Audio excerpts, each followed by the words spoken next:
it's Nicole and welcome back to my channel. In today's video, I want to talk about the Neofinetia Falcata. I did a care collaboration recently and I shared how I care for this orchid.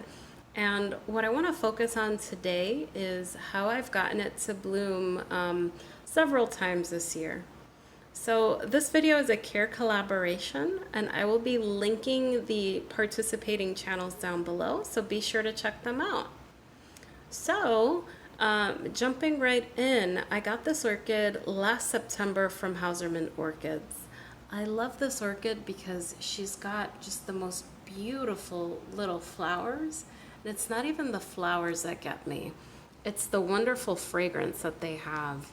This orchid smells sort of like it's an expensive perfume. That's the best way that I could put what this orchid truly smells like. It's just very elegant, sort of floral, and it's a nighttime fragrance that comes out of this orchid. And I've been thrilled. I've rebloomed this orchid 3 times in my care within the last 9-10 months or so. When I received her in September, she was already in bloom. And this is the 4th time that she blooms since I've gotten her. So she came in bloom and I rebloomed her 3 times. So I've gotten a lot of comments on, how did you get this orchid to bloom so many times? Because a lot of folks may only get once or twice.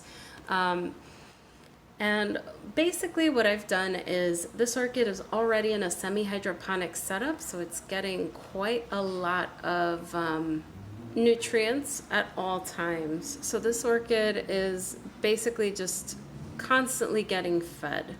When I repotted her, I was very gentle with removing the bark and all of the medium that she was in.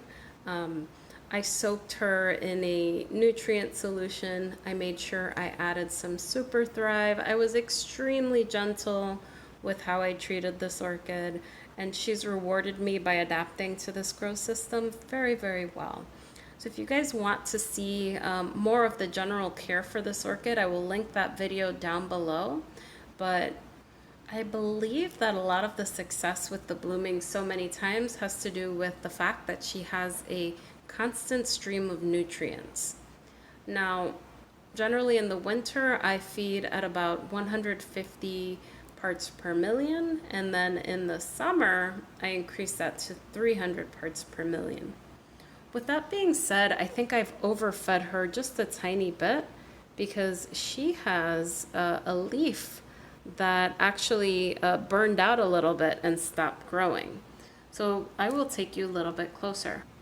So if we take a closer look here, this leaf burned out a little bit. So I think that was due to feeding too much. This just burned and it stopped growing. So this is one fan over here where I feel like I probably just fed a little too much. So I started changing the feed and I've reduced it. So whenever I fertilize her, I give her about 150 parts per million. And I have a large collection. So the way that I manage this is I don't feed her when she's in bloom. So right now she's just getting regular water. And then whenever I'm feeding regularly, when she's not in bloom, I just pour half of her container with my regular pump sprayer, and then I top the rest off with regular tap water.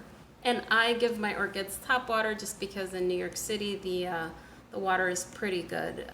I only have 30 total dissolved solids within my tap water, so it's not too bad at all. So I've made that one adjustment to make sure that I'm not overfeeding this orchid.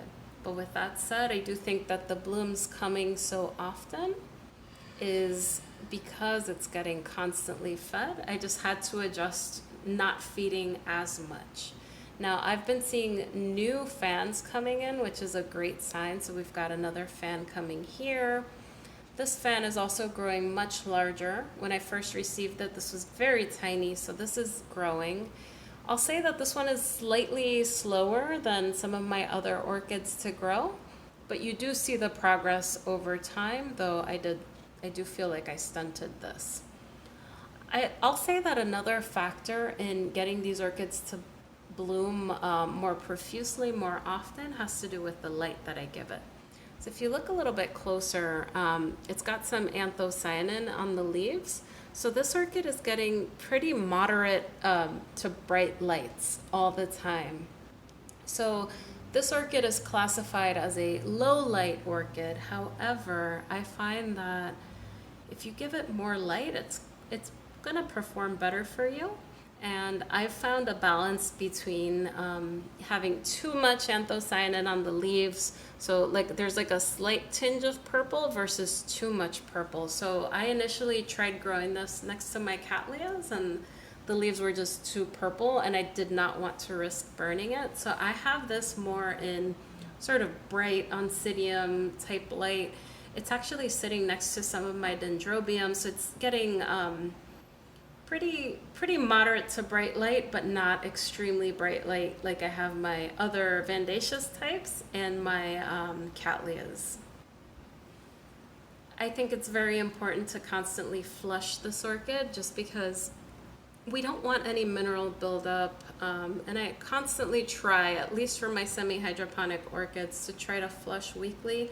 At minimum, I flush monthly, but I think it's very important to make sure that these don't get any buildup in them because we're constantly feeding them and we don't want any toxicity in the leca. This is of course getting some great air movement, so there's a fan running constantly, so airflow is no problem with this one, and that's pretty much how I take care of her. So I think the three factors in making sure that this orchid can bloom multiple times per year comes down to light, making sure that it's as bright as possible, but monitoring the leaves to make sure that there's no not excessive purple anthocyanin. You want to find a balance. Feeding, I think, is very important. I think putting this into semi-hydro helped a lot because it's constantly getting fed. And then just making sure that there's no excess buildup in these pots. So making sure that you flush constantly is very important. In the winter, just given that leaf that died back a little bit, I will be feeding much less. When it is not growing, I'm just going to give it water. I will keep this constantly moist. I know a lot of growers do allow these to dry out for a very long time. These orchids are very hardy, so they can withstand very cold temperatures and they can withstand periods of drought. I'm going to keep this always moist, but I'm going to pull back the nutrients come December, January, when I see that the fans have slowed down in growing. Anyway, guys, thank you so much for watching. I hope these tips help in getting your Neofinetia Falcata to bloom multiple times per year.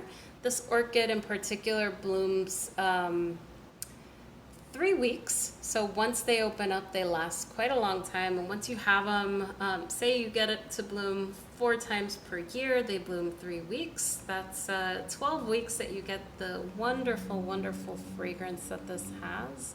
I do have 2 other Neofinetia Falcatas, one that is called the Yellow Dragon, which is still quite young, and then I have the Neofinetia Pink version, which is also a baby, but I'm going to be also transitioning them to a semi-hydroponic setup down the line so that they get treated exactly the same way. And hopefully I'll start getting more blooms in tandem so we can enjoy that wonderful fragrance. Anyway, guys, thanks so much for watching. Talk soon. Bye.